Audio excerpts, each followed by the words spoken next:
No, ma'am, I don't see him yet, but I just resent him the link. All right, we do have a quorum though, so we can go ahead and get started. yes, ma'am, I'm ready. All right, good evening, everyone. It is 7:32 p.m. I'm Mayor Bianca Motley Broom. Welcome to the regular session of the City Council of College Park. We have a quorum with council members Allen, Clay, and Gay present. I believe Councilman Cardinal will be joining us shortly. Our first item of business, as I call the meeting to order at 7:30, I think it was 7:32, is the Pledge of Allegiance. I pledge allegiance to the flag of the United States of America and to the republic for which it stands, one nation, under God, indivisible, with liberty and justice for all. Our invocation this evening is that going to be handled by Chaplain Dent? Dr. Walker. Walker. Oh, I apologize. Chaplain Walker. Chaplain Walker, we're ready. All right. Can you hear me? Yes, sir, we can. Yeah. Let us pray.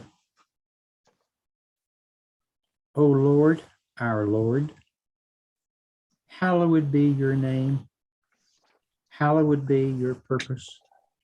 Hallowed be your meaning for life itself.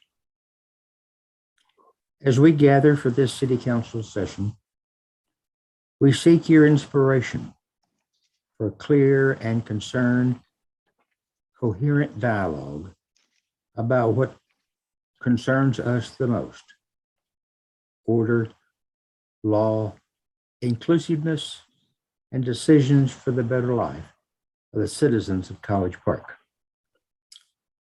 We come with anxious hearts, O Lord, knowing of the stress and the trauma that we have been under due to a variety of experiences. We ask that you pay attention and help us pay attention to our trauma and are willing to share and work to do what we can in light of these events. We desire, O Lord, your assistance to the city council, our mayor and city councilmen, to be able to deal with our concerns. Send your angels of reason, compassion, and honest dialogue so that this meeting can be as fruitful as possible for the welfare of College Park.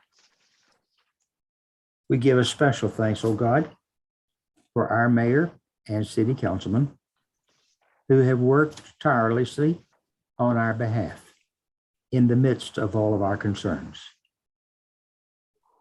We also include a special prayer for all department heads of the city government, and we give a special thanks for all of the city employees who do their jobs with integrity and steadfastness.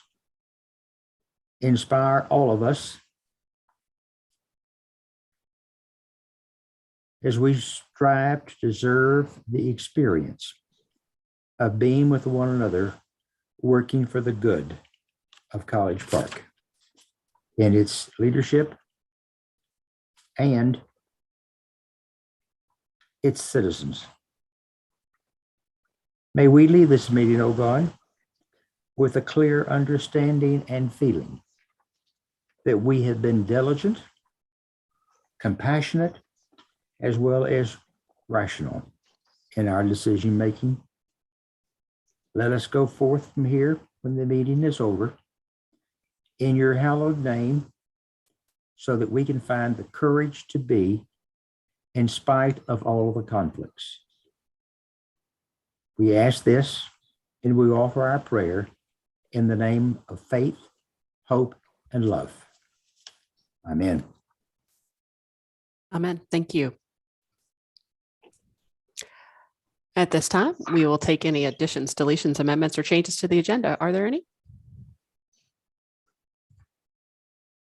Ms. Miller? I don't believe there are any. No, ma'am, it's not. All right. So we will go ahead and move forward. Item 3A, regular session minutes from February 7th. I believe I have at least one amendment there. Is there a motion to approve those? So moved. Thank you, Councilman Clay. Is there a second? Thank you, Second. Councilman Second. Carn. I'm sorry, Councilman Carn. I heard your second. I didn't hear what you said after that. Second. That was it. Oh, okay. I apologize. All right. Let me get to that part.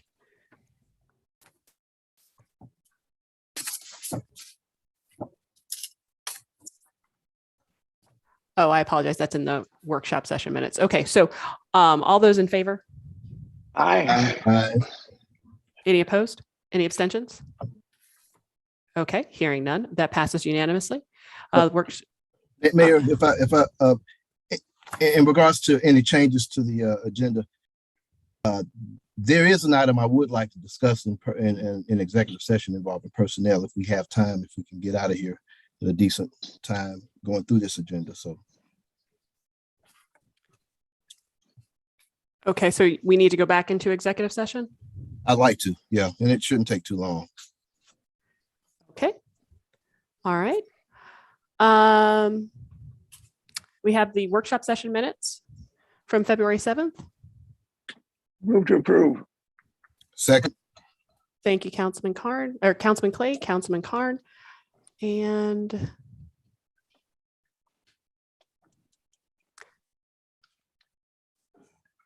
I apologize. It just is not popping out at me right now. So all those in favor? Aye. Aye. Any opposed? Any abstentions? Hearing none. Thank you, gentlemen. That is unanimous. Next item on the agenda, proclamations, resolutions, plaques, and announcements. We'll start with item, I believe, 4A, introduction of new employees by Ms. Krista Gilbert. Good afternoon, good evening, Mayor and Council. I would like to introduce our new hires for the month of December as well as January.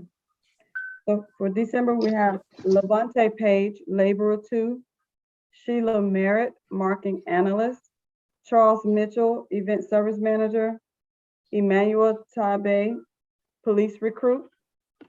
And for January, we have Timothy Bell, Police Recruit, and Brendan Murphy, Laborer 1. And those are our new hires for the months of December and January. Thank you, Ms. Gilbert. I have a question, Ms. Gilbert. Yes, sir. Are DMO new hires presented to us? No, they are not with the city. I'm sorry? No, sir, they are not with the city. Employees of the DMO are not City of College Park employees. Any other questions for Ms. Gilbert? Oh, just welcome aboard, everybody. Absolutely. Welcome to the City of Welcome. College Park. I think I've worked with Sheila before a lot, so thank you very much. Welcome aboard, everybody. All right, welcome. All right, item 4B is the presentation of a plaque and proclamation to Mr. Ben Brown for his years of service to the City of College Park's Main Street Association. And so let me go ahead and read the proclamation. Whereas Mr. Ben Brown has been a faithful member of the College Park Main Street Association since October 2006, with his appointment by Councilman Charles Phillips. And whereas Mr. Brown has been instrumental in many Main Street projects, such as the Downtown Design Guidelines, CPMSA strategic planning sessions, the Streetscape Project, Parklet Project, and much more. And whereas Mr. Brown's faithful attendance at scheduled meetings, Tri-Cities mixers, and conferences will be missed. And whereas with his 15 years of service to CPMSA, Mr. Brown deepened his knowledge of the National Main Street Program and its 4-point approach. And whereas the members of the CPMSA, City Council staff, and the residents of College Park wish to thank him for his many contributions to the advancement of Main Street and Virginia Avenue business districts. Now, therefore, be it proclaimed that the Mayor and City Council of the City of College Park recognize Mr. Ben Brown of the College Park Main Street Association, proclaimed the 7th day of February, 2022. And I know that Ms. Coakley has an additional plaque for Mr. Brown and wanted to read that as well. So go right ahead. Thank you. Good evening, Mayor and Council. And this reads, College Park Main Street Association Incorporated. Mr. Ben Brown, for your commitment and service to the College Park Main Street Association, October 2006 through January 2022. And this is what it looks like, and it will be delivered on this week. Hopefully everybody can see that. Perfect. Thank you so much, Ms. Coakley. Yes. I know And that, Mr. I'm sorry, go ahead. I'm sorry, Mr. Brown was on the line. I believe he may still be. He doesn't have video, but he was connected with sound. Mr. Brown, can you hear us?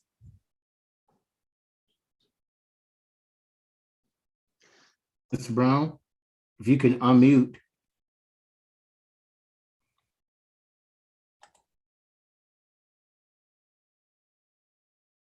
We tested it earlier, Madam Mayor.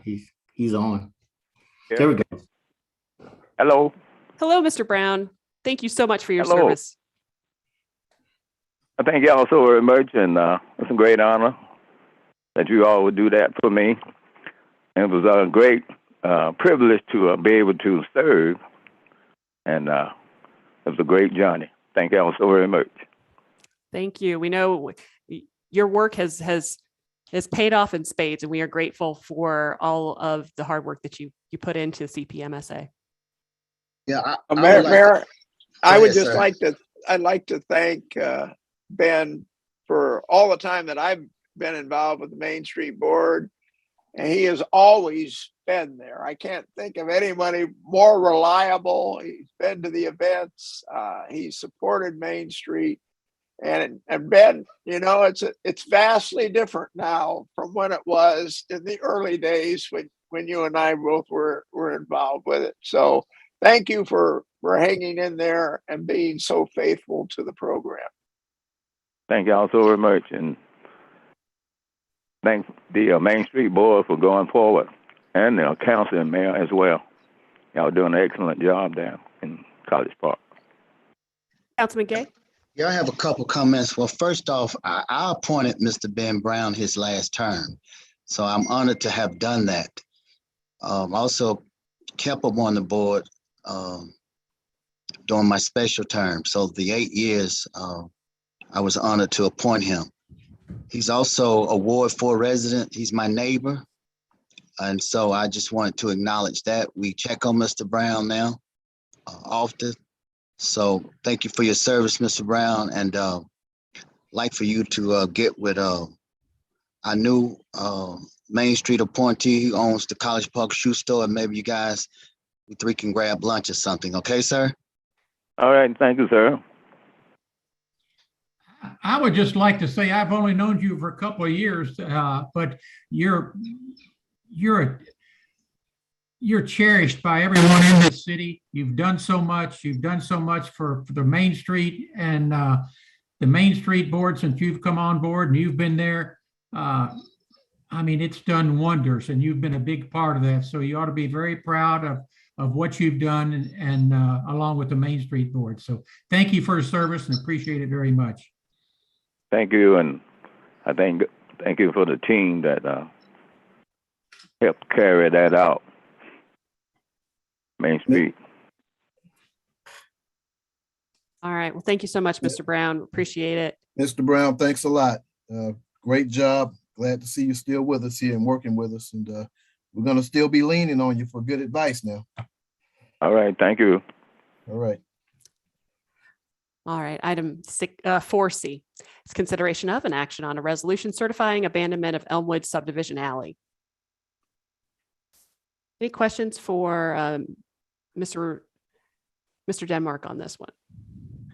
Yeah, I had some comments and questions, although we approved this 2 years ago, and apparently due to a technicality, I'll call it a technicality, it seemed like a significant oversight actually. We never passed the resolution that made it absolutely official. At the time, I wanted to see that we basically give the land to the various owners based on where they had extended their property boundary onto that land, basically for the administrative cost of making the transaction happen. And so nobody has to move their fence, nobody has to move a bush or what have you. You basically keep the same property boundaries. And that was what was agreed on, as I recall at the time. That was the intent. And I would like to see that as part of this transaction, with the approval of the resolution tonight, that we keep to that plan, that we not charge any more for the transaction than the administrative cost. And it's my understanding that legally we do have to charge, but because it's valued less than a certain limit, which I won't go into, but because it's valued less than a certain limit, we can basically charge what we want. And that's what I'm recommending. That's it. We're below a certain statutory threshold that would allow us not to be tied to fair market value. So we can negotiate with the property owners as we see fit based on us falling below that statutory threshold. Great. So let's do it for the minimum cost that we can, guys. Any other questions? Nope. Hearing none, is there a motion? I move to approve. Is there a second? Second. Thank you, Councilman Carn. All those in favor? Aye. I think I have to either recluse myself or abstain. I'm not sure which, since I have a close relative that backs up to that property. Winston, Yes, you do. Do I recluse or do I abstain? So if you believe you have a conflict, you should recuse yourself. I'm going to recuse myself then. Councilman Allen has recused himself. Typically, that would mean that a recusal means that you've left, Mr. Denmark. I mean, Physically left the room? well, I mean, he's present for the conversation. So the 3 in favor. I'll abstain then. Okay, Councilman Allen abstains. And so the motion passes. Item 4D, consideration of an action on a request to adopt a resolution designating authorized representatives to negotiate all matters with respect to the allocation of Fulton County local option sales tax revenues and related matters on behalf of the city. Any questions on this one? I'll move to approve that. All right, is there a second? I second. Second. Thank you, Councilman Allen. All those in favor? Aye. Aye. All right, heard all 4 of you there. That is unanimous. Thank you, gentlemen. And item 4E is it's consideration of you're changing the screen on me, Ms. Moore. It is the same thing, but in regard to the Clayton County local option sales tax. Motion. I'll move to approve that as well. Heard the motion from Councilman Second. Carn. Thank you. Second from Councilman Clay. All those in favor? Aye. Aye. Any opposed? Any abstentions? Hearing none, that is unanimous as well. Item 4F is consideration of an action on the adoption of a resolution, an incumbency and signatory certificate authorizing the mayor and mayor pro tem to communicate city decisions with respect to the execution of the MEAG Power Municipal Competitive Trust Fund. Move Any to questions? approve. Thank Second. you, Councilman Clay. Second from Second. Councilman Allen. All those in favor? Aye. Aye. I heard all 4 of you there. Thank you, gentlemen. That is unanimous. We are to citizen remarks. Ms. Moore? Good evening, Mayor and Council. I have one remark that was emailed in. One moment.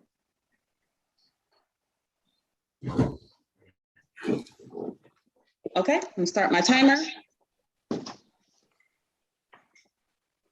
Greetings, my name is Rose Stewart, and I'm the Operations Manager for Adula Ministries, Inc.'s Ignite Resource Center located in College Park, Georgia. I'm also a resident of the city living at 2453 Odell Way. I am making this comment to announce and invite the mayor and council and the citizens of College Park to participate in our Black History Month book donation project. Starting today through the end of this month, Ignite's Read to Succeed Family Literacy Program is holding a very special book drive that will place books directly in the hands and lives to many of the youth in our community. In partnership with the College Park Skyhawks and College Park Elementary School, we are asking that you donate books written by Black authors and or depicting Black African-American characteristics for youth ages infant through 16. There are currently book donation bins located at the Public Safety Building, of which you will have to enter through Harvard Avenue due to damages to the front entrance, and at Fire Station number 3 on West Fayetteville Road in the lobby.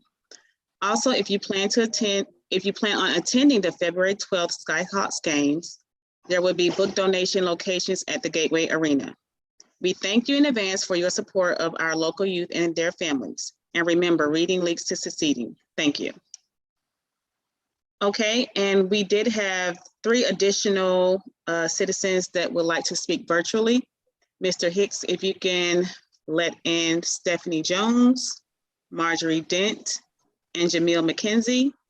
They all get 3 minutes each to leave their comment virtually. Okay, I'll start with Ms. Jones. Ms. Jones, if you unmute, you can talk. Thank you. Good evening, Mayor and Council. I'm Stephanie Jones, and I currently serve as the president of the College Park Women's Club. And tonight, I just wanted to say how thrilled we are to be partnering with the city's Public Works Department on the Cleanup College Park event coming up this Saturday, February 12th, from 9 a.m. to 11 a.m. Melissa Echeverria has been wonderful in coordinating details with our chairperson, Eileen Murphy, and has been really just great to work with. And we appreciate the enthusiasm and the participation of the mayor and council, of Tasha Hall Garrison in the Office of Code Enforcement, Renee Coakley in the College Park Main Street Association, as well as several local neighborhood associations. So it should be a really great day, great effort to just work together to kind of pick up some trash and clean up our city. And as a bonus, the weather looks good for Saturday. So look forward to seeing all of you on Saturday. Thanks so much. Thank you, Ms. Jones. Pardon me, Mayor, this is Linda. All of her comments were like vibrating. Mm-hmm. Yes. Were you not able? It'd be hard to make a clear record of that.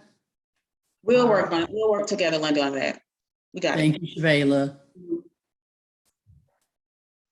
Okay, next was, I'm sorry, Ms. Moore, who was next? Jamil McKenzie and Marjorie Dent. All right, Ms. McKenzie. Greetings, and I believe Marjorie Dent is yielding her minutes to me this evening, if I'm correct. I don't think I'm going to need them.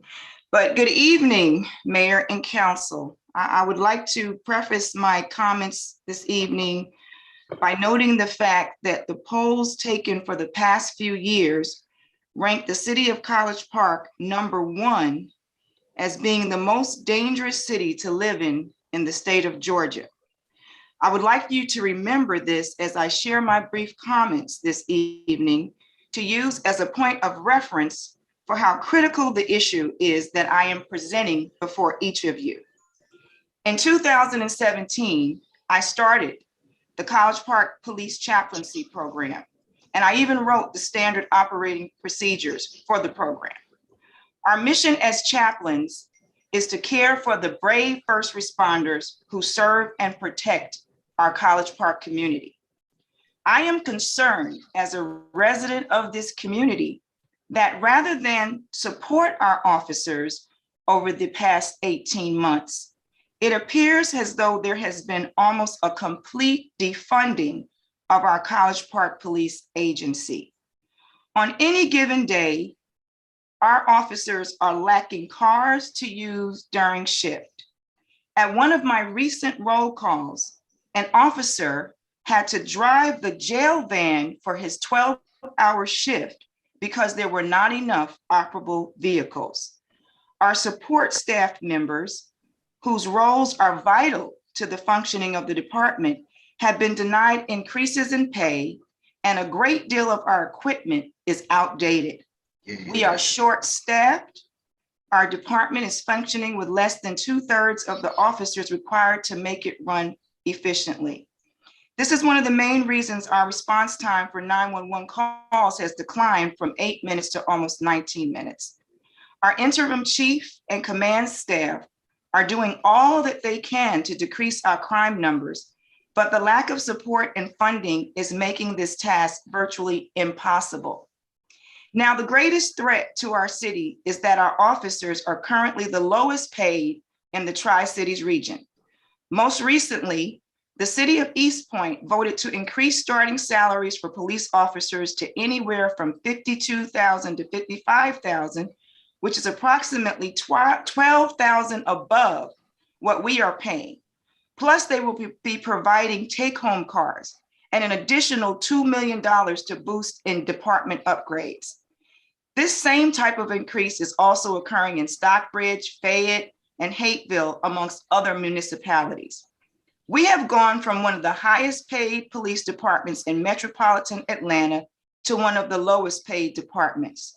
A large majority of our officers must take on part-time jobs in order to make ends meet for themselves and their families. As chaplain, I have prayed for these officers, counseled them, married them, encouraged them. But all the prayers and counseling are to no avail if we experience a mass exodus of officers due to our failure to stay relevant and competitive with our surrounding cities, especially given the fact that our crime rating indicates that the risk to serve as a police officer is greater in College Park compared to other cities.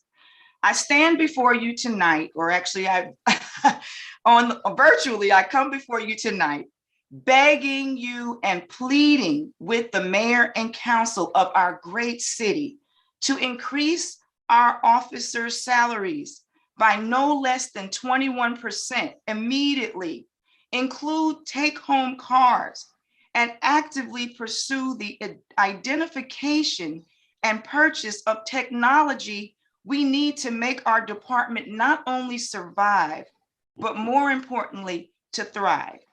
Thank you for your time, and thank you for your quick response in this matter. And that's Jamel McKenzie. Thank you. Thank you. Ms. Dent? My name is Marjorie Dent. Excuse me.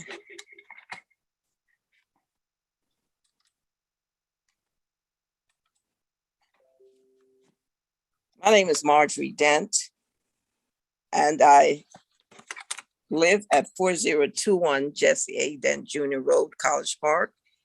And I agree with Chaplain McKenzie. I'm also a chaplain at the College Park Police Department. And I do not have to go over the things that she has said, but I am asking that you also do whatever is necessary to build the morale of our police department.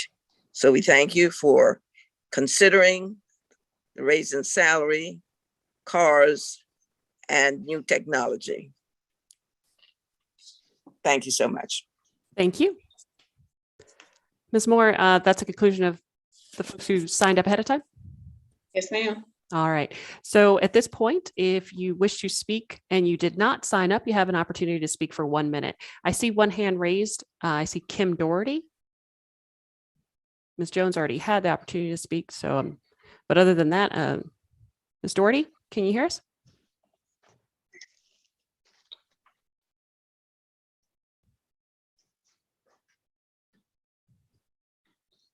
Yes, thank you. Can you hear me? Yes, ma'am. You've got 1 minute.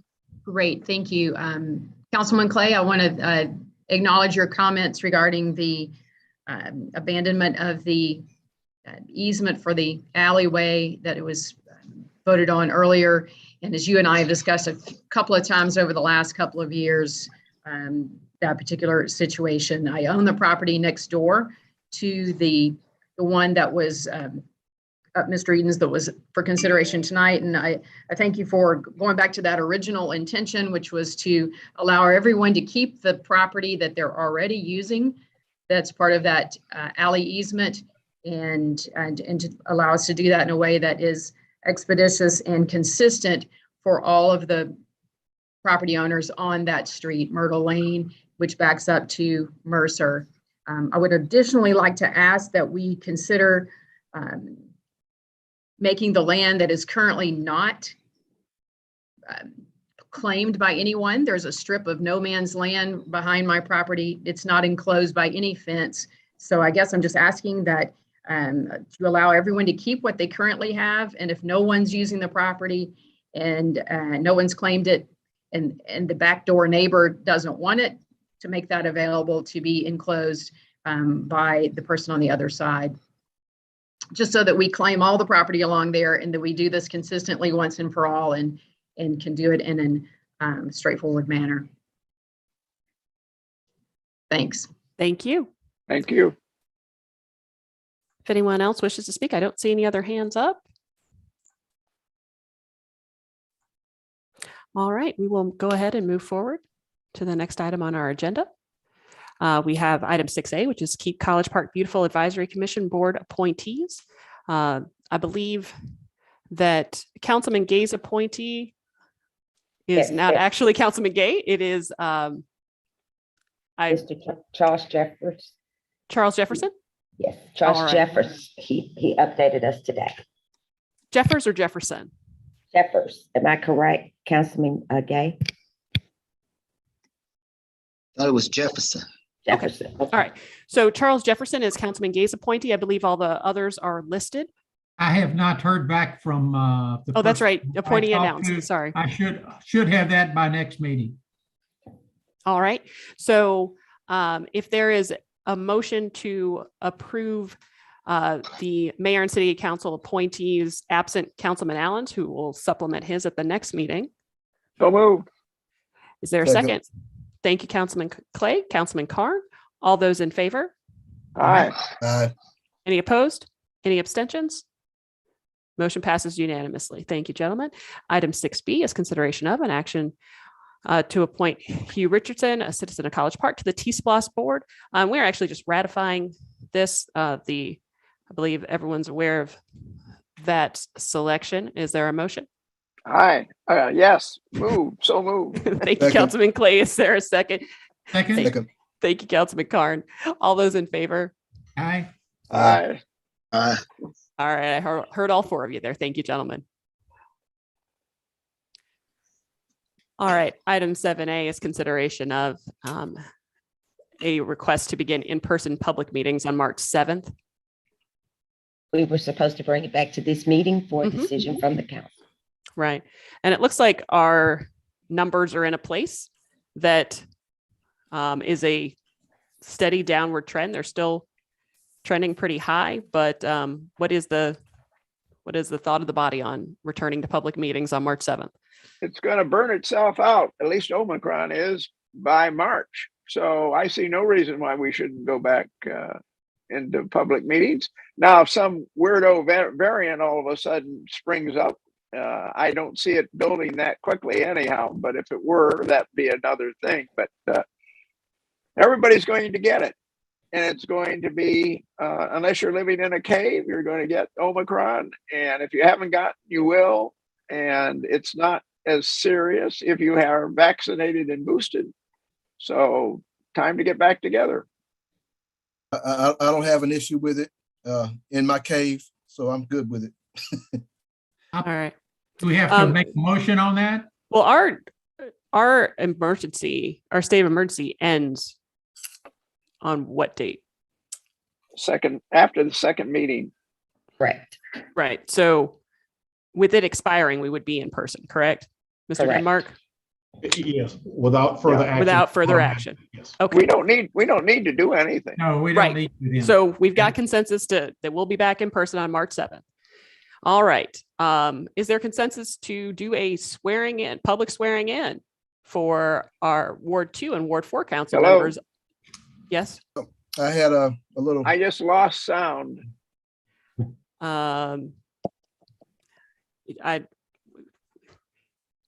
Okay. He needs to call in. Can he call in? We can hear you, Ambrose, if you can hear us. Apparently he cannot. Councilman Carn, what were you going to say? A couple of questions, City Manager. Yes, sir. In terms of doing this on this particular date, this is the same day we have the council meeting, isn't that right? It is. We were gonna do the swearing in lieu of the workshop. Well, who do we confer with in terms of organizing the ceremony here? I don't know if we would necessarily want to do it on the same day that we're having the council meeting. Okay, would you like So- to propose another date, or would you like for us to come back with another date? Well, it's not my place in particular. Who's the person organizing the ceremony that's going to be organizing this with us? That would be me. Okay, well, my suggestion is, and obviously it's not up to me as well, maybe me, you, Councilman Gates sit down and figure out how we want to do this thing. And if we want that date, then that's fine. But if we want to, I would just say we sit down so that we both are comfortable with when we want to do it and when we can get family in or whatever we're doing. So Okay. let's just, we'll get with you at some point, this week or next week or whatever works for both of our schedules. Very good. Right. All right. Item 7C. Councilman Clay, can you hear?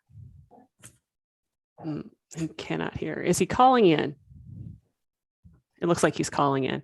Let's give us one moment so he can get an audio connection.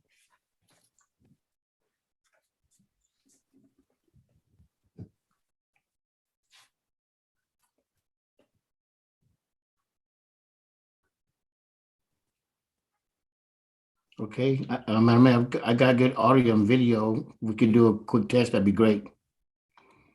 With Councilman Clay? Yes. Okay. Councilman Clay, can you hear me?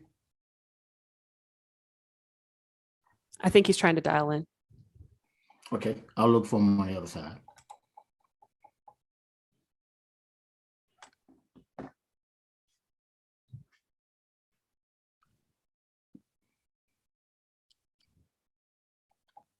I see a JC. I don't know if that means Jewel Clay. Not sure.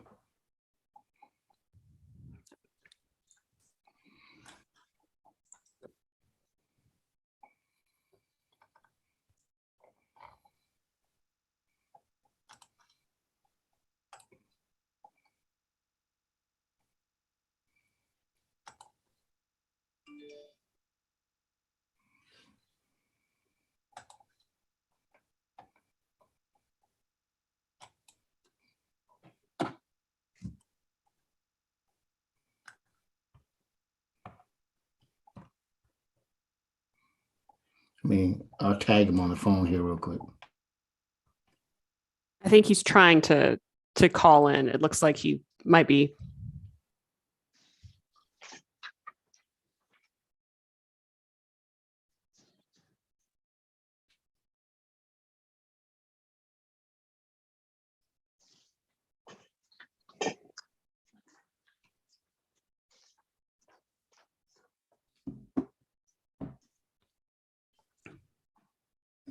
Hello, Councilman Clay?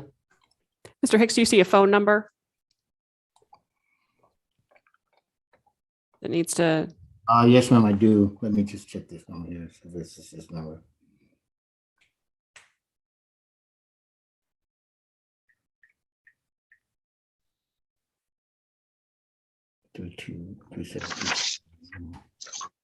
Okay, I see him. Stand by. Okay. Councilman Clay. Hello? Councilman Clay, can you hear me? There we go. Okay, can you hear me now? Yes, sir. All right. Okay. So item 7C is consideration of an appeal notice regarding the alcoholic beverage violations at 4847 Old National Highway, Jamaican. Madam City Manager. Ma'am, good evening, all. This is for Jamaica. If you all remember, we did have a tribunal for them a couple months ago, and they were charged with a fine. So based on what the attorney said, because we've already fined them, then they start anew beginning 2022. So they should be able to get their license. However, there are some changes to the new alcohol ordinance that they would need to adhere to. Questions Some for Ms. Miller? changes, what, I missed what you said on that, Mercedes. We made some updates to the alcohol ordinance where if there's any infraction, one infraction, their alcohol license can be taken. And we're giving those to everyone that applies for our alcohol license. So they understand that if we basically approve your recommendation, they will be subject to that. If there is an infraction, then they would lose their license. Yes, sir. I have a question for, I guess it's for Althea. I believe this company does owe us some money for past utilities. Yes, that is correct. Okay. That was part of my question as well. And well, two things. First, I asked that these folks be in on this session here. They were invited. They were invited to the session, each one of them. Okay, so do we know if they're on or not? Or- I do not think that they are on, but they were given the link and invite. All right. Well, in regards to Ken's question about the money that they owe, if I read the alcohol ordinance correct, that they to get a licensed establishment couldn't owe us any money. Is that right? Yes, sir. That's what the new ordinance is. So this outfit here is going to pay us at whatever is owed before we issue them this license. That's my recommendation. Okay, absolutely. And if they are on the call, I would just reiterate what Mercedes said. You know, we have a new alcohol ordinance, and I would recommend that they read that thoroughly because the next time something like this happens, it may not be the same scenario here. With that being said, you know, obviously this is not the type of community business activity that we're looking for. And I say that in the most, I can't stress that enough. So I'll just leave it at that. But I'm not happy about this. And I'm hoping we're going to be doing better this year and making sure these businesses do things as advertised if they're going to do business with the city. Well, and I think I think that you bring up a very good point, Councilman Carn, that the revisions to the alcohol code are clear in a number of ways. Like none of these businesses can charge a cover. We don't allow nightclubs in the city of College Park in any district. The zoning does not allow for nightclubs. So if a business is promoting themselves as a nightclub, they're going to have a problem. And again, to Mr. Carnes, to Councilman Carnes' his comment, we need to make sure that they completely understand the new regulations. So yes, sir. The city clerk is giving everyone the updated alcohol ordinance as they get their license. Mercedes, I would suggest. Hold on one second. Councilman Clay, hold on one second. Councilman Gay had something to say earlier. Sure. I had a question and a comment. The question is, the new alcohol license, I heard you say they can't get another infraction or they lose their license. Is that for all or for people who has previous infractions? People that have had previous infractions. And that's in the language of the new license. Yes, sir. All right. It's actually in the language of the old one as well. Sure. My comment is that, you know, I'm a father, a dad, and I'm with the MAD people, you know, Mothers Against Drunk Driving. I'm with all of that. But my comment is that I'm not making any excuse for these businesses, but I notice I only see these old national businesses since I, been on council. But I know we serve alcohol in restaurants, in hotels. We sell beer and wine in stores. And I guess all I'm hoping is that we're not targeting these businesses just because, I don't want them to be a caricature business. I want us, I just don't see, I could think, I don't know, but I could think you could sell past the hour at a store. I just don't see any violations from anybody but our old national businesses. And that's all I'm saying. All right. Thank you. I All think, Councilman Clay, can I sorry, go jump right in ahead. now? Yeah, absolutely. Go right ahead. Okay. Let me jump in on the last comment, and then I'll go back to what I was going to say to begin with. And that is that, as I recall, since I've been on council, we have penalized businesses on Virginia Avenue. We have penalized some convenience stores. It has not been just focused on Old National. Maybe not to the degree, but it is not limited. Enforcement of the alcohol ordinance has been throughout the city. What I was going to say earlier was that despite the fact that we've sent everybody a notice and what have you, I would suggest that we send, and maybe Winston can help with this, a letter to this business and perhaps the next two that we're talking about to say exactly what was said tonight. Remind them in one letter that, you know, this is one foul and you're out in this particular case, and the other restrictions that go along with it that we've talked about. Just remind them in detail, like, for example, paying your power bill.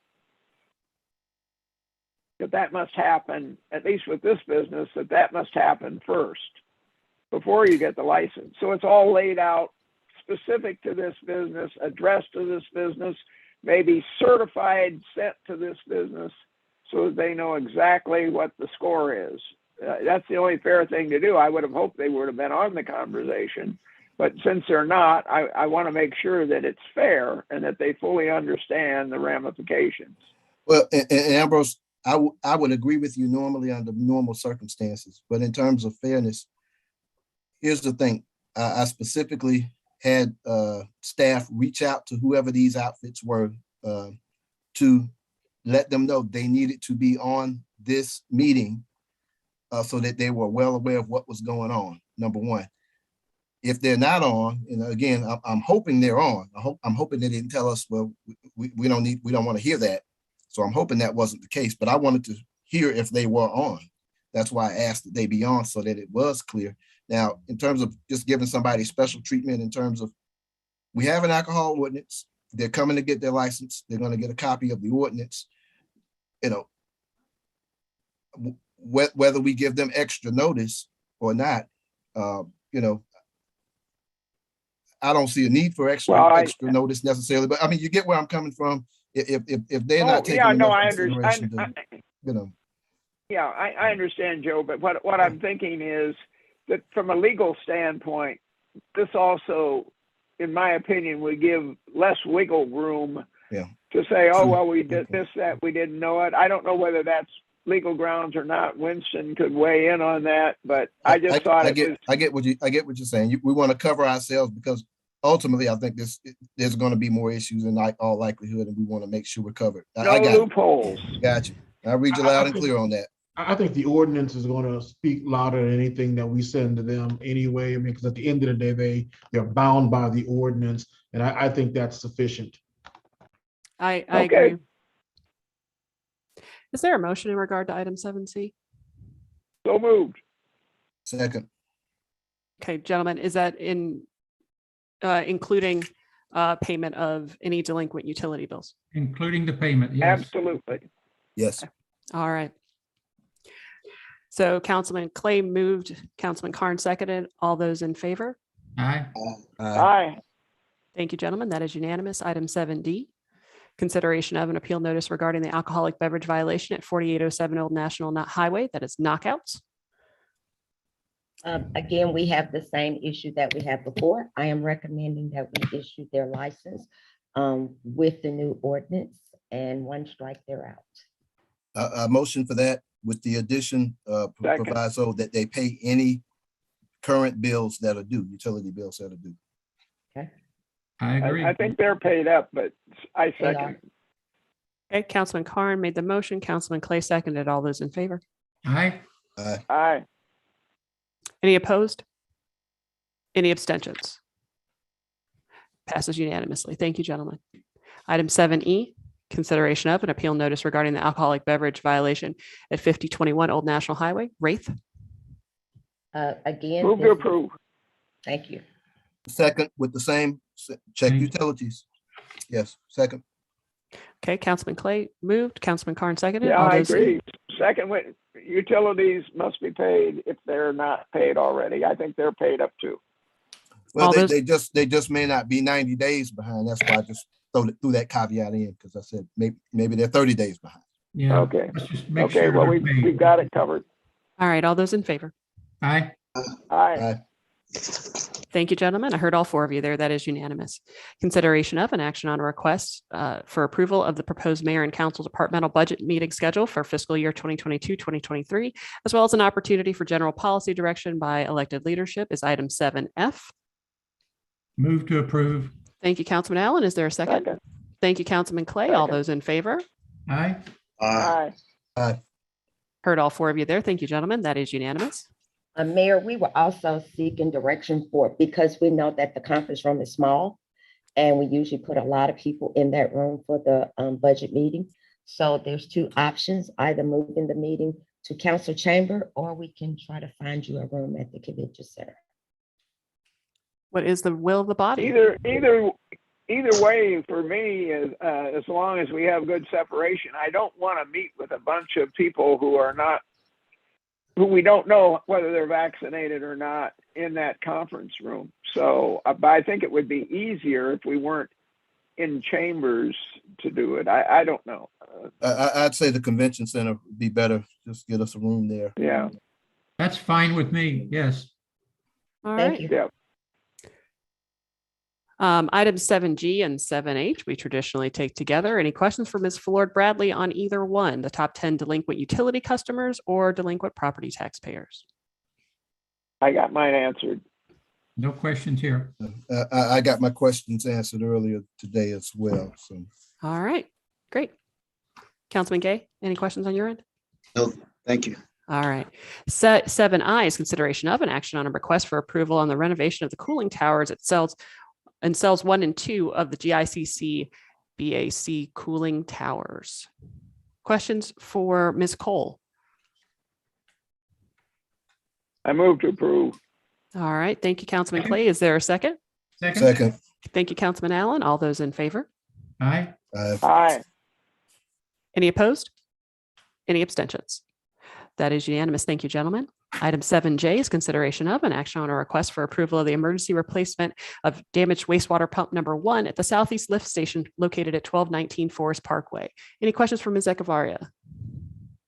Yes, Mayor, I have questions.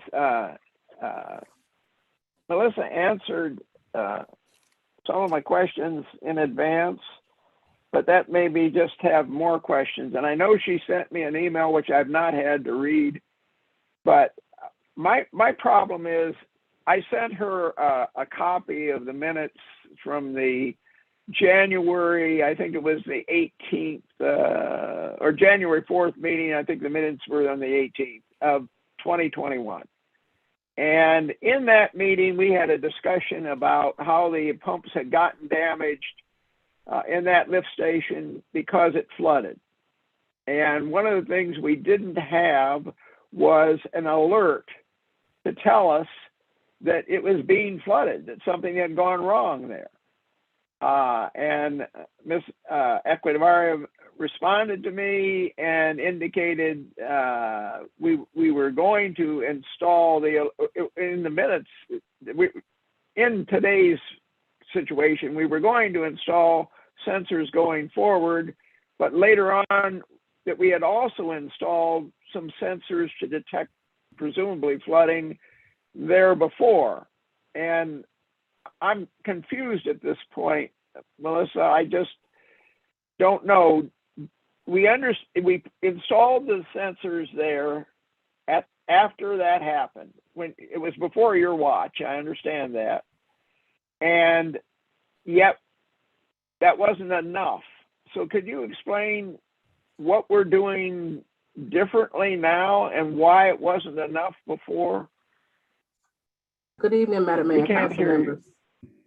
Can you hear me now? Yes. Yes. Yeah. Oh. Yes, I think I didn't relate it properly. The two sensors that I mentioned in the email were the ones that were installed by my predecessor in 2021. So we're not doing anything different. The pump number 1 went out when pump number 3 went out. I don't know if it was between directors or staffing issues, but they never put a plan into place to replace pump number 1. And of course, when I came in July of last year, I toured the facility, Water and Sewer Department, Jackson Myers explained to me the needs. And so the goal here is just to make sure that we maintain compliance with Georgia EPD without having to report any type of spills, or make sure we maintain just pretty much our compliance. Oh, okay. I have a little trouble hearing you, but is it true that you require sensors for each pump, or I had the vision that these pumps were all located in a room, a subterranean room, and that if it flooded, even one sensor would say the room is flooded and would warn you, and you would quickly go and reconfigure the pumps or whatever you needed to do.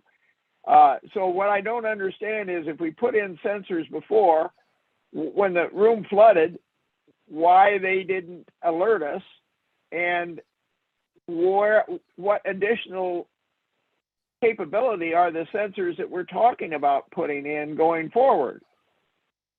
Yeah, so those are flow sensors that are supposed to alert. They were not installed until 2021. So after the initial flooding, from reading the minutes, they were installed, I want to say between February and March 2021. Again, but after that, they never brought back the pump number 1 to be repaired or replaced. Now, it's not repairable. It needs to be rebuilt and or replaced. It's just, again, But because of we staffing. approved that. And they were installed in February or March of last year. I think there's that and they are. So Councilman Clay, are you saying we approved the pump or the sensors, or both? We approved the pumps. We approved the pumps. They were to be repaired and replaced, whatever. It's in the minutes. And I suggested that, well, this wouldn't have happened if we had had sensors to detect flooding in the chamber, and that therefore we could save ourselves a lot of money if we'd install a $20 sensor or whatever, $50, $100 even. We have the SCADA system there. So we should be able to report back if we just add a sensor. And that's what I thought would probably be done, although I don't have the authority on my single suggestion to make it happen. Now, what Melissa is saying is that it was done, and yet they didn't eliminate this problem. But I'm also hearing that the pumps weren't repaired. So I'm confused. It sounds like to me that both pumps two pumps went bad and we only repaired one pump. Correct. 2 pumps were out and only 1 was brought to council for repair. I do not know why, but when I came in, we toured, they said it was out. And I asked, how long can we go along with doing this? And of course, right now we will end up burning the one that you replaced out because we're using it every day. Amen. We're not able to toggle between the different pumps. And so, I'm trying not to lay blame or fault, but we are out of one of our pumps. It has been out of operation for over a year and we're using it more than its intended use. Does that clarify it, Councilman Clay? This is then doing what we should have done a year ago, essentially, and it's not a new pump it's not a recent burnout of a pump. That's what was confusing me. This is a pump that's been out of service for a year. It's been I came in July of last year. We've attempted to meet with several companies to see if it was salvageable. And of course, the companies we're meeting with, they specialize in water pumps. So they're doing work with other cities, City of Atlanta, East Point, Gwinnett County Watershed Department. So they're really busy. But I've attempted to try to salvage what we could to avoid this, but it is no way. The pump needs to be rebuilt and or replaced to get it up and running. And like I said, we're putting more pressure on our remaining pumps now with it being out of service. Okay, is your request, Melissa, right now, well, if we approve it, will we end up with 4 working pumps? Yes, yes. We would have 2 small and 2 large pumps. Yes, we'd be fully operational. What about the other May pump I move station? for approval? Hold on. Okay, you made a motion to approve. Is there a second? I'll second with discussion. Okay, Councilman Carn has seconded with discussion. Councilman Allen, you were just about to discuss, and then I'll go to Councilman Carn. Okay. How are the other stations? Are the other lift stations okay? Yeah, we're not having issues. The one right now that is in dire need of rehab is the Southeast Lift Station. I have applied for grant funding to overhaul it, and with a hope and a prayer, we can get money to do that. I did that in October of last year. So I will keep looking out for grant opportunities. And I believe to overhaul it, you're looking at probably close to $4.5 million, if not more, with what's going on with the economy and materials. Oh, wow. Yeah. So I have a plan A for overhaul. And if that is just not a financially feasible option, we need to bring in some consultants and just rebuild it piece by piece, like maybe a 5-year plan. But right now it is giving us a lot of issues, but it's nothing abnormal in this kind of industry dealing with it. It's often, and pumps and motors go out. We just need to stay ahead of it just to make sure we stay in environmental compliance. I just want to make sure the other stations are okay. Yeah. So far, yeah, we're not having as many issues. Just the Southeast Lift Station. That's the one that's giving us the issue right now. Thank you. Councilman Carn? Thanks, Melissa. A couple of questions. How long do these type of pumps generally last? Oh, I mean, you can get probably 50, maybe even 70 years out of the older ones. It's possible. I've seen it happen if you're doing continuous maintenance, and over years, sometimes they're rebuilt or parts are done. But I mean, if you keep getting the proper maintenance, you can probably get more time out of them. But I guess it depends on usage as well. But I've seen much older pumps last longer and or shorter. So it just depends. Well, I asked that because looking at this invoice, they have a 1-year warranty on this thing, which doesn't seem doesn't seem encouraging if this thing will last upwards of 50 years. So that gives me some question there in terms of that warranty. You mentioned, so with the pumps being out, what you said since last year sometime, how did the lift station operate? If they were we've been toggling between, we usually use one small one and one big one all the time. And we replaced the 3rd pump last year, and we're not putting that, we're keeping it in rotation. And so that's my fear, is if we keep doing what we're doing, we're gonna burn it out. So it's staying into rotation. And if that goes out, then that is going to be a more dire issue. And of course, I'm trying to avoid that. Right. Okay, good. The third thing, how much do the sensors run that we're going to need to purchase? That we already have them. They were put in by my predecessor before he departed the city. So they were put in about March of last year. So we're good on that. All right. So we take those sensors off and put them on the new pumps. Is that the idea? Yeah, it's going to remain there. Again, they're just going to replace the pump itself. It's not going to, the trigger or alarm will remain in place. I'll make sure of it. And then if you want me to provide an update to you once they bring it in, just to make sure, I can definitely provide that to the city manager and you all as well.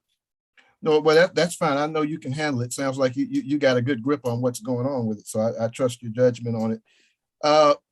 Let's just double check to see if the addition of those sensors could possibly void that warranty, just to double check that.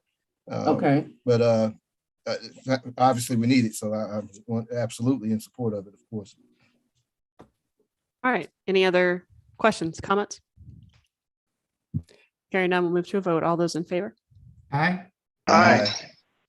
All right. I heard all 4 of you there. That's unanimous. Thank you, gentlemen. Item 7K, Mayor and Council's consideration and authorizing the payment of an invoice to Cardinal in the amount of $107,289.71 for environmental services associated with the U.S. EPA Brownfield Grant. This is a budgeted item. All right. I have a couple questions. All right, go ahead, Councilman Gay. Well, I'm only asking this because I don't have my backup information. So on package page 122, headwater due diligence. Just since somebody just tell me real briefly, what is that? Headwater due diligence for $29,000.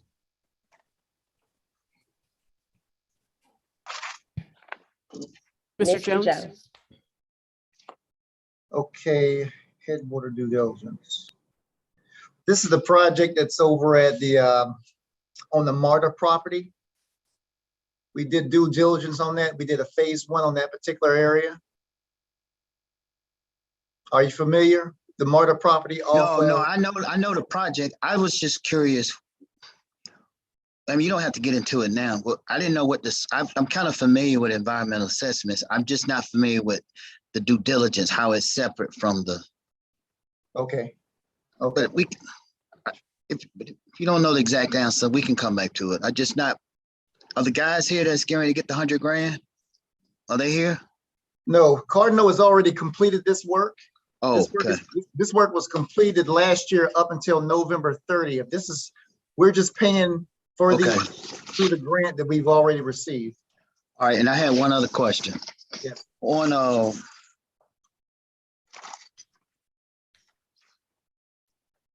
package page 123, did we award them the entire $2 million contract? Do they get all this business, or this is just what they did out of the grant? This is what they've done out of the grant so far. So the way they're writing this, it looks as if they're awarded the entire $2 million contract, or is it just the way they wrote it? They wrote it as if this is phase 1 of the total contract. Yeah, what they're doing is they're providing us a running total of the grant itself. So as they charge us invoices towards the grant, they're showing us what's left from the grant amount. But are they awarded the entire service for the grant? Or do you send this out to bid when we need another environmental assessment to another company, or do they get all the business? Do they do all the assessments? They get all the business for every year that they're contracted. But this $2 million includes remediation too, doesn't it? Yes, it does. They're doing a number of projects. They've done projects on the golf course. They've done projects on a number of the properties that we've purchased within the 6 West area also. Okay. They were awarded, well, the city of College Park was awarded a $2.45 million. The latest award was about $1.45 million. They write the grants for us to get the grant they write the grants for us to be awarded. And as a result, we contracted with Cardinal to carry out the projects within the grant that we applied for, the EPA grant, the Brownfield grant. All right. Any other questions or comments for Mr. Jones? And so they get the grants and they do the work. Yes, sir. After they get the grants. Yes, sir. That's an interesting structure. They're usually well, I'm fine with it. I mean, sounds like some kind of conflict of interest, but if this is how they're doing it, then okay. Is there a motion? To approve. Second. All right, thank you, Councilman Clay, Councilman Carn. All those in favor? Aye. Aye. Any opposed? Any abstentions? One. Okay, Councilman Gay abstains, and the motion passes with votes in favor from Councilman Allen, Councilman Carn, and Councilman Clay. Item 8A is a request to set a public hearing for February 21st, 2022 to consider a text amendment concerning hotel records. This is simply to set the public hearing. Is there a motion? Okay, thank you, Councilman Carn. Councilman Carn, I heard your motion first. So Councilman Clay. I didn't motion. I motioned. Okay, I made okay, a- all right. I made okay, a all right, second all with right, discussion. Okay, all right. Is there a motion? So moved. Thank you, Councilman Clay. Is there a second? Second with discussion. All right, thank you. All right, go right ahead, Councilman Carn. I know this is just a public hearing setting, but looking at this ordinance, City Attorney, you still on? Yes, sir. City Manager.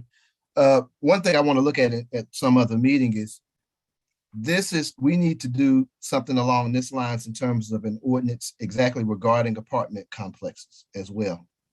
And I want us to take a look at putting something together where we can tighten things up there because, it's where most of our residents live, but it also, equates to a lot of our issues and challenges, if you know what I mean, in our community. So I want something along the lines that fits for apartment communities along this ordinance. I'd like for us to look at that.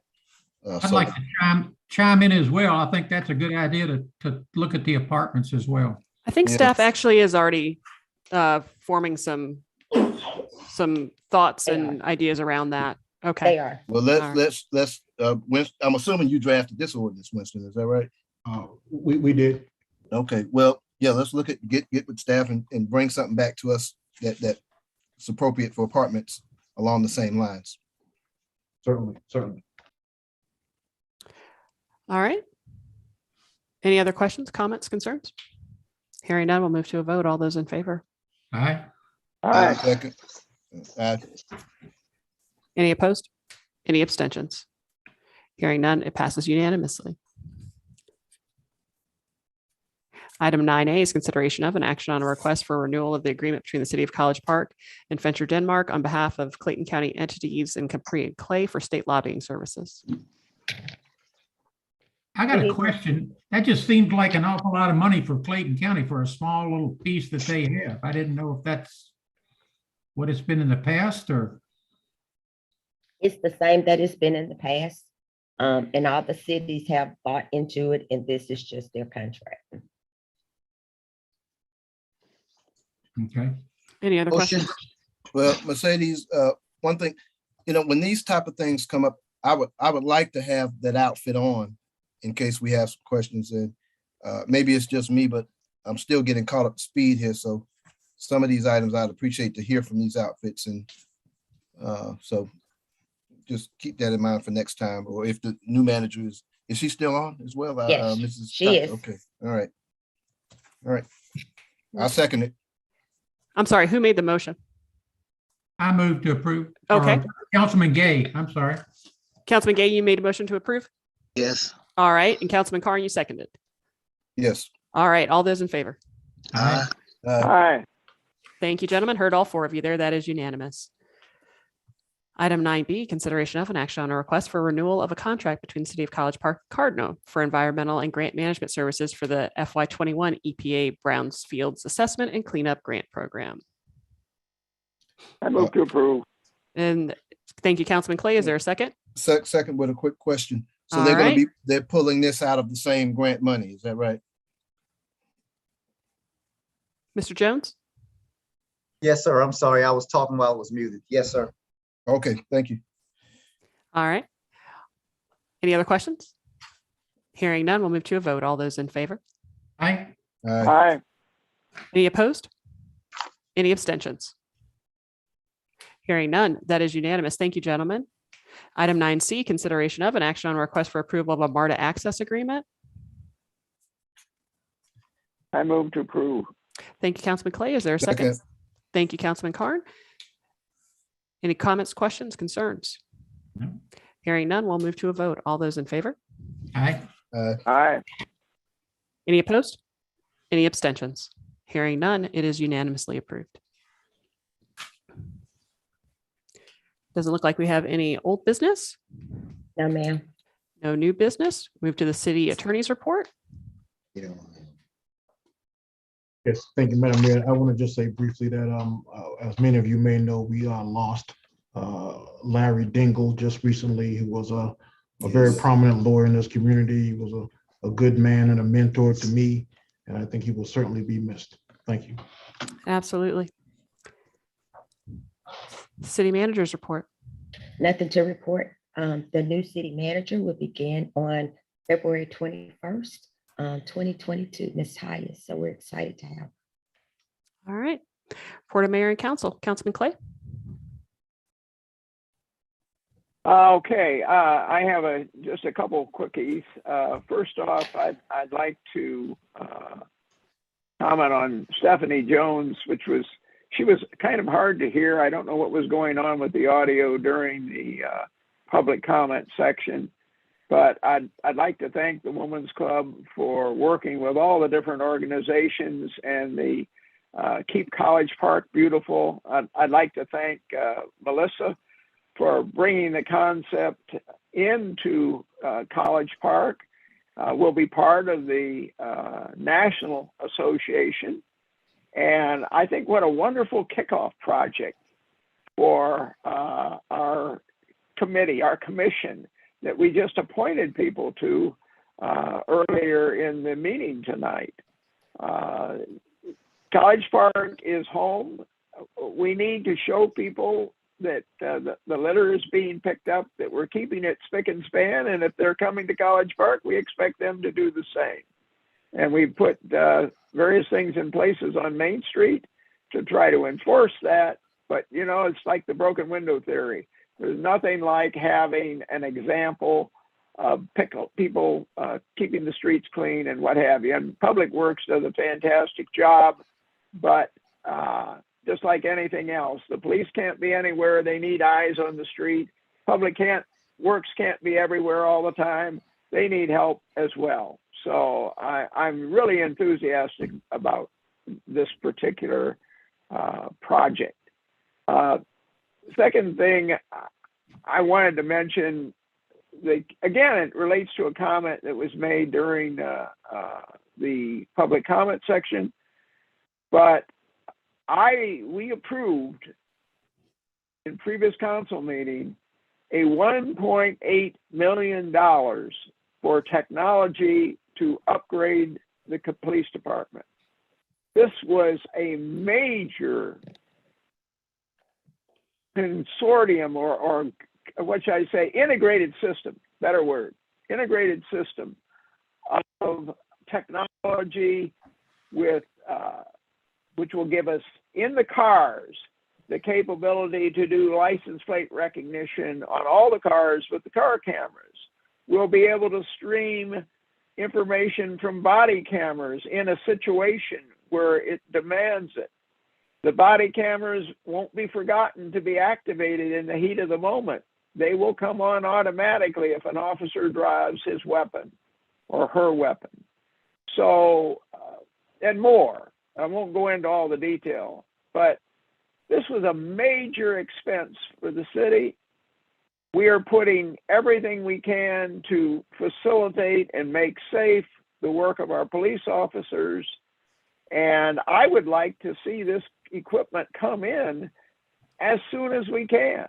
And yes, there is a concern with what is being paid to other police departments, but we will be looking at pay, I'm sure. I can only speak for myself, but we are going to need to do more, in my opinion, with fewer officers because it's harder to get officers now. A lot of people have left policing. So what we need to do is have some really good officers that are really well equipped. And I sympathize with the comments that were made earlier, but let's not forget that we just approved $1.8 million. So let's get that equipment in soon, guys. That's all I have. Thank you, Councilman Clay. Councilman Carn. Absolutely. Thank you. A couple of things I wanted to talk about. Mr. Larry Dingle, he was a good friend of mine, a real stalwart in the community, and he was a big help to a lot of folks in the legal arena, but in terms of the community arena, he was definitely a champion there. Also wanted to send my condolences to Reverend Gerald Durley, who lost his son, Hassan Durley, Reverend Durley was very instrumental in College Park back in the early 2000s, along with Reverend Albert E. Love, who helped make some progress for the city. Reverend Durley also, he lost his wife about a year ago as well. So condolences out to his family. He's going through some tough times right now. We all went to the same school, Mays High School, myself, Hassan, Andre Dickens, Commissioner Khadijah, as well as, just about everybody in Atlanta, from Kwanzaa Hall to Caesar Mitchell. We all came out together, and Reverend Durley's son was one of us. Also, condolences to Mayor Ralph Presley, who I met many, many, many years back at something with Jack. He seemed like a great guy. We were both Delta employees at one point.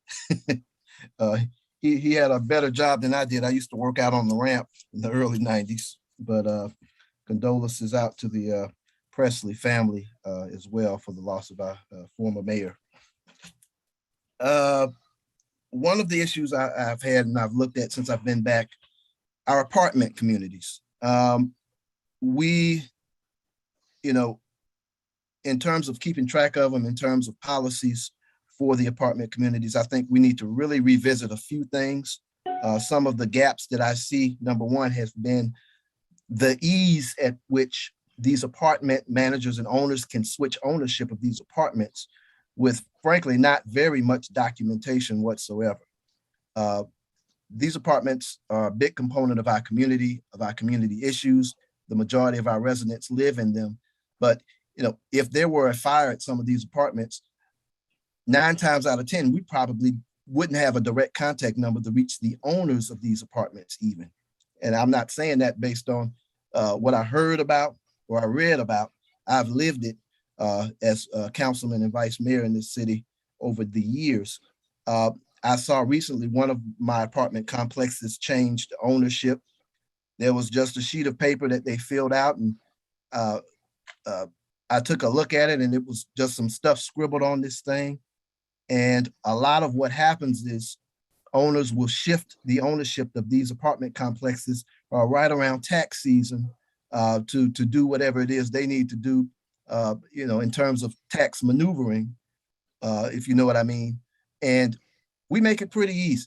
I would like, city manager, I'd like to see us take a look at tightening up things in terms of ownership of these complexes.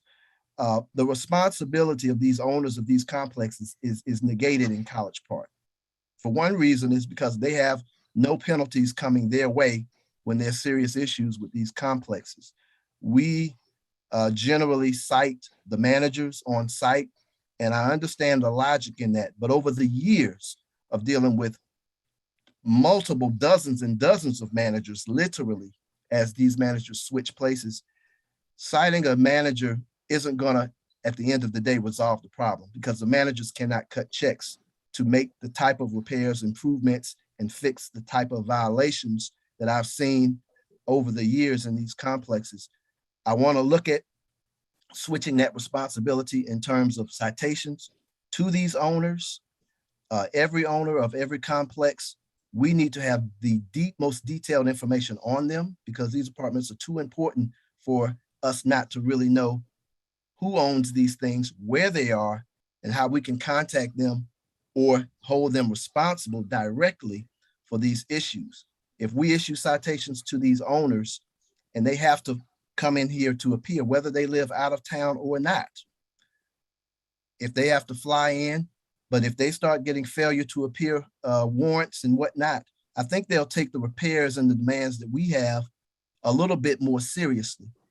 The managers have no responsibility and cannot cut a check and repair the issues. So they get cited and the problem gets kicked down the road. So I want us to look at that in terms of when owners come in for a license. I expect us to have their driver's license. I expect us to have a real, actual residential address.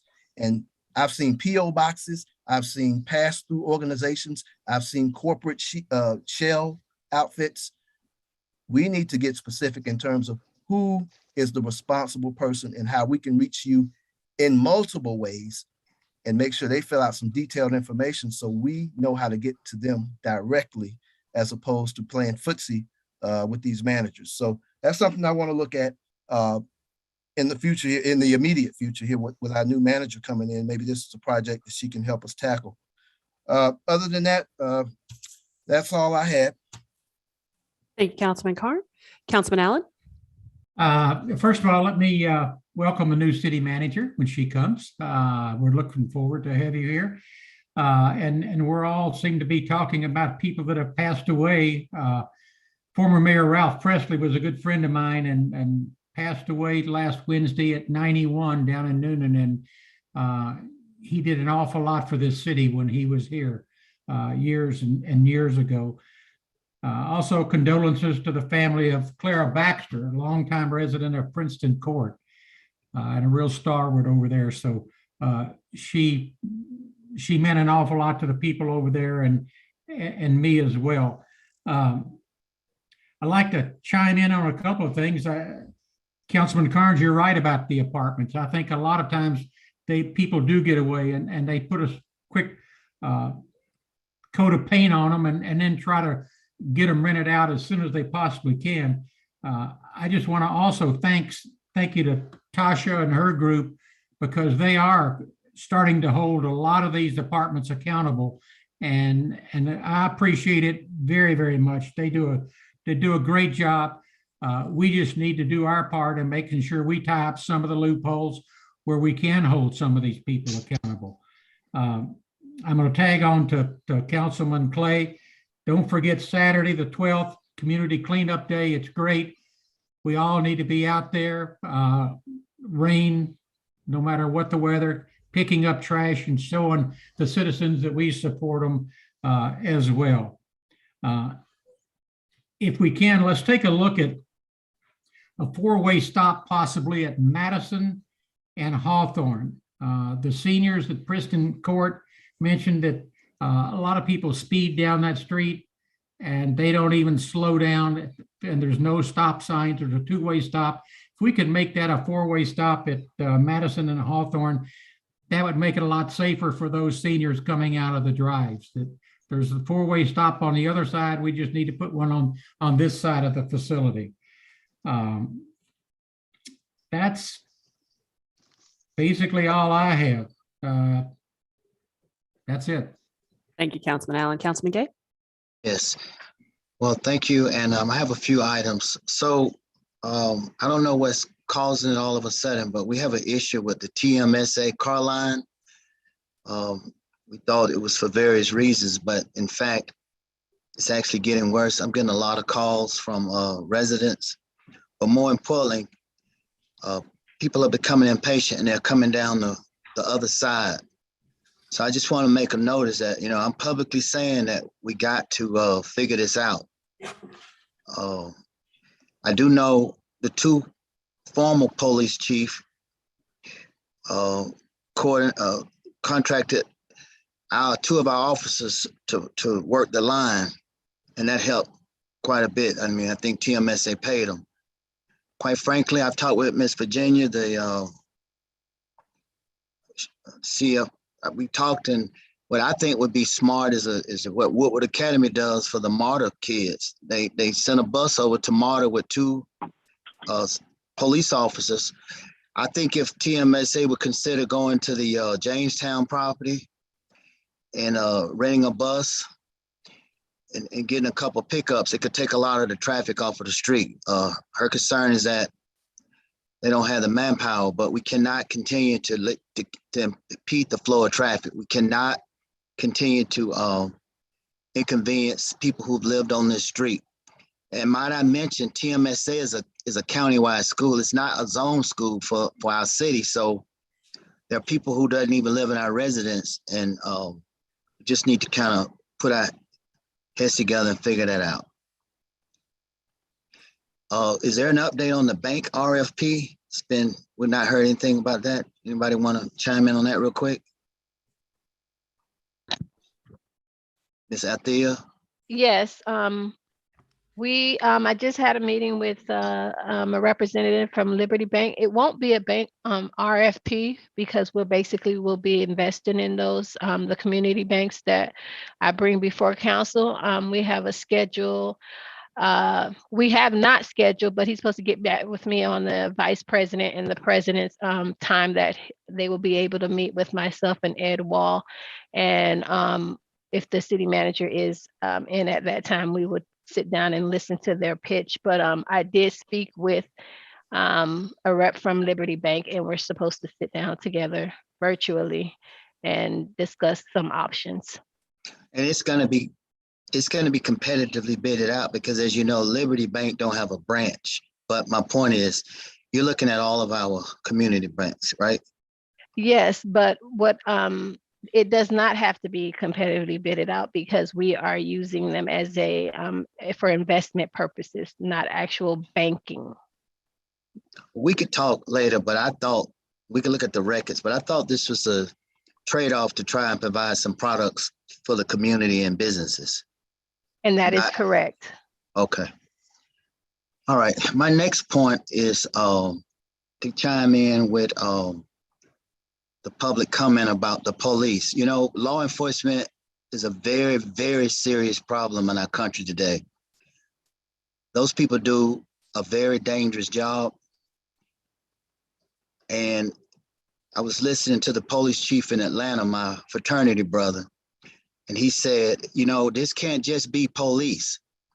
It's not just keep putting money to police. I see where Mayor Khalid is pushing back on spending. It can't just be police. It has to be nonprofits, has to be some other things. I mean, believe it or not, community centers in Ward 4, it's an example of a tool. You know, when I was growing up in Atlanta, I used to say, you're too busy to hate. You're too busy to rob somebody if you're somewhere involved in initiatives that motivate you and stimulate you, you know. So also I was talking to some policemen. They said, Councilman Gay, it's not just that y'all need to pay more, but it's morale and it's leadership. You know, it makes a difference. It makes a huge difference. So I want to be honest in this conversation to the lady who called in, as well as to ourselves, that it's not just dumping more money, as Councilman Clay said, we're spending money. The other thing I want to say is the firemen's is dangerous. The public works are dangerous. You know, they don't have anyone shooting at them, but there are occupational health hazardous and injuries that are just equally dangerous. So we have to put all these people in the same space when we talk about how to support them as an organization. The next thing is I got a call, Mr. Jones.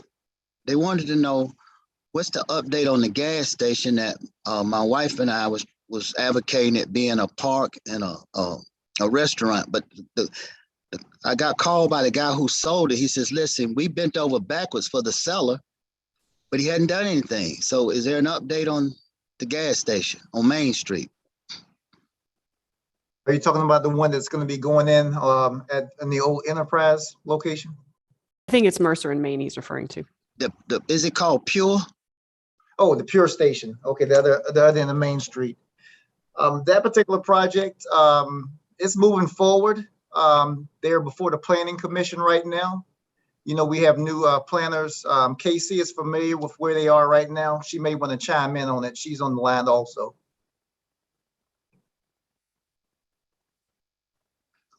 We could talk offline. I want to be respectful to everyone else, but I just want to bring that up. We could talk about it.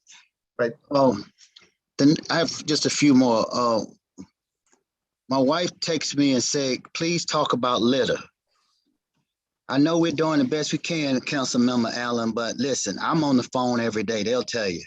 I'm calling every day. Now listen, I love the city workers. I do. They know I do. I know them all.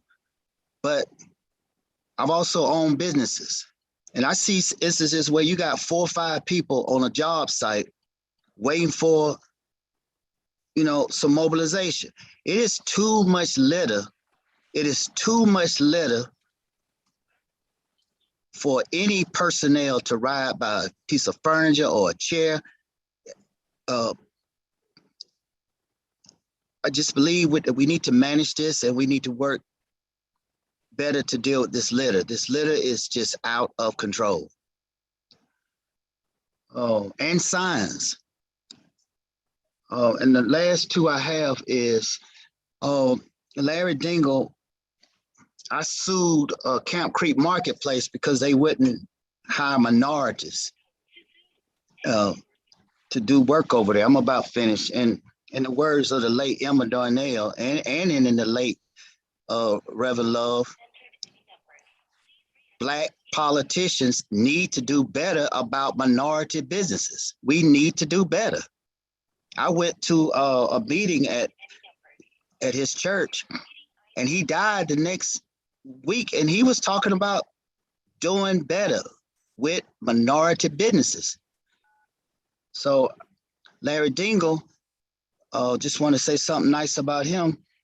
He met me, and we had lunch, and he was so professional and he was so polite. Then he convinced me to resolve the problem. I guess what I'm trying to say about people is that the way you treat people in life, the man was extremely nice. Then when we argued about the warehouse on Roosevelt, we had breakfast. And I said, he's so nice, I don't mind the warehouse. I mean, the guy was just genuinely polite and nice and respectful and balanced. And I think we all can learn from that. And finally, my last one is,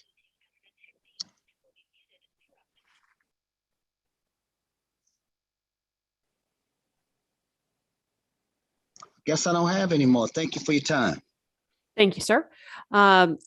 I also want to echo everyone's sentiments in sending condolences to all the folks that we have mentioned, Larry Dingle's family, and certainly former Mayor Ralph Presley. He was generous enough with his time that when I was running, he sat down with me at the O'Charlie's in Noonan and talked about his experiences leading this city. And I am grateful for his insight and his kindness, his time, and certainly all of us mourn with his family, but celebrate a life of many accomplishments and his dedicated service to the city of College Park. Want to reiterate, hope to see everybody out at the February 12th cleanup this Saturday. That will be in various parts along and amongst our city. I will be at the Wyatt Rec Center, and I will be heading up that location. So I'll see everyone who is cleaning up along Godby at 9 a.m. Looking forward to making a dent in some of the issues that we've been talking about. And it's great community building as we continue to build the community that we deserve. And tomorrow, there are 5 of us that are headed to Austin, Texas. And we are going through a National League of Cities program, the Vacant Property Leadership Institute. And we are grateful to the National League of Cities and their sponsors for getting us to Austin and giving us a 4-day intensive program about how we tackle some of the issues that you've heard Mayor and Council talking about tonight. And we are excited from economic development, from our business community, from the police. All these different aspects of our community are going to talk about ways in which we can improve some of the issues that have been troubling us. And we're looking forward to bringing back a lot of great ideas. So that is all that I have. And I think we need to enter back into executive session for the discussion of personnel. Is there a motion to do so? Motion. Thank you, Councilman Carn. Is there a second? Second. Thank you, Councilman Clay. We will go ahead and get on that other, oh, I'm sorry. All those in favor? Aye. Aye. All right. Any opposed? Any abstentions? Hearing none, that motion passes. I'll see you on that next link, gentlemen.